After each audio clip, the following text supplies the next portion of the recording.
if you've learned anything new in jail while you were in jail, or any. Learn niggas trying to kill a nigga, man. Period. Yeah, how so? Government, man. I don't know, G. They on my ass. You know what I'm saying? I don't know how to shake these cats. You know what I'm saying? These are the big cats, John. I'm talking about these motherfuckers is. All right, the informant back in the building. So today we got a crazy one. Now, we gonna say ODB was the first conspiracy theorist ever, because he was talking about this stuff back in the 90s and the early 2000s. So the first clip that we just played, ODB was in jail. And he said when he was in jail, he found out that them people was trying to take him out, right? And he always laughs when he says these things. And it's almost like a nervous laugh. I don't even know how to describe it, but it's very eerie to me, right? If y'all can remember, even that song with Old Dirty Bastard and Khalees, Got Your Money, ODB said, FBI, stop watching me, right? So he even was putting this on mainstream radio. Now, what I think is after ODB said they killed Tupac and Biggie. To me, it's like everybody's scared of the government, you know what I'm saying? Because they killed Tupac and they killed Biggie Smalls. I don't care what y'all say, that's my seeing. Who cares? This is what got him in hot water with the higher ups.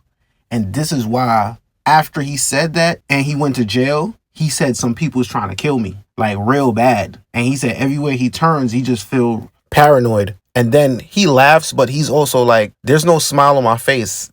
I guess that's just his personality. And some people just laugh naturally when they're nervous. So I guess that was his deal, right? Old Dirty Bastard definitely was before his time. And I don't know if it's the drugs that made him act a certain way, almost like he was crazy or he was off his meds or whatever the case may be. But not for nothing, those type of people be the people with the third eye that could see things that the rest of us can't really see. To give you an example, a movie called Dreamcatcher, it was a guy in there called Duddits, and he was the guy or the kid that was off the spectrum. And little did they know, this kid that seemed to be a little slow, he had superpowers, and he knew things that none of the other people knew that was quote unquote normal. So the people that seem a little crazy, they see things, even in Men in Black, they show you that. The people that you think is crazy is not crazy. They see in a whole different world than what me and you are seeing. Then ODB gets into the predictive programming before that word was really popular. The government brainwash our people with the mind control theory. That's what they do. So they make sure our people like it. They keep playing that same song. The same song keep playing, you're going to start to like it. You start to get probed with it. You start to get cloned with it. So then for the clone exists, then it just takes over. It takes over the human body. It takes over the spirit. It takes over the soul. And therefore, behold, that's what you got. He was talking about how these songs is being played that we don't really like these songs, but you hear this song over and over on the radio that you start to sing the shit. And you don't even like the song, but it's repetitive and it becomes your norm. So once you keep hearing this shit, you're going to start singing it. It's almost like being locked in a room. If you locked in a room and they play a song for 3 hours straight, before you know it, you might be singing those songs word for word. And I could name so many artists that should not be popular, but because the label and these big conglomerates is behind these artists, this is what's being done. Now, ODB even said it's brainwashing. One of the number one guys they're using right now to fill the prison to pipeline situation is NBA Youngboy. Every time I see this dude or see his concerts and see how devoted his supporters are, it's so sad and it's weird that people are in a trance that they don't even know the spell that's working on them, because people are crying at these concerts like they're at an R&B concert, right? So ODB definitely saw this coming. in this interview, you could see Method Man didn't want nothing to do with this interview because ODB was talking too much. I guess he just didn't care anymore. He looked like he did not want to talk about music. And that's what he told the reporter. He said, yo, I'm more than just an artist. I don't even want to talk about rap.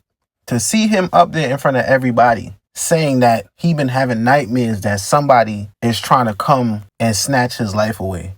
I'll be having nightmares and everything. They coming to get me. And, you know, just avoid all future stuff. You know what I mean? I just want to let y'all know, like I said before, I love y'all, man. Because of the things that he been saying.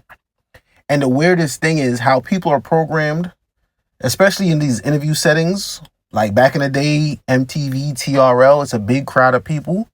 When ODB used to say these things, the crowd would laugh. I don't care what y'all say. That's my sin. Who cares? The crowd would literally laugh. But this man is sitting here like, yo, no matter what happens, don't believe anything these people say about me, because he already know how the industry works. When you go against the grain, what they do is they start with the media games. Yo, he did this and he did that. And it's easy to sway the masses' opinion when they could just plaster your face all over newspapers, TV stations, news, whatever, saying the same thing, almost like the predictive programming with the music. Once you keep hearing the same thing over and over, not to say you don't have any choice but to believe it or to start rapping it, but 9 times out of 10, there's going to be a few that question what's being told to them. But the masses is going to be like, yo, this guy is really a maniac, or he's really this, or whatever they claim that you did. Just like they did many, many other people, whether it was Kanye West, Michael Jackson, so many more people that went against the grain, that they just used the media. Because if y'all don't know, the media is owned by, I think, like 2 or 3 big companies. Maximum 6 companies own the worldwide media. NBC, ABC. A media obsolete. The whole media is controlled by a few corporations thanks to deregulation by the FCC. All these things is owned by certain people in high places, but they all sit down in cahoots with each other to set whatever agenda that they want to set. And y'all can look that up on your own. And that's why when there's certain things going on, like, say, a situation that they're trying to get everybody to go in accordance with, you will see that each news station is playing the same footage in different cities, but they're all saying the same script. The Informant, I'm out. The government brainwash our people with the mind control theory. That's what they do. So they make sure our people like it. They keep playing that same song.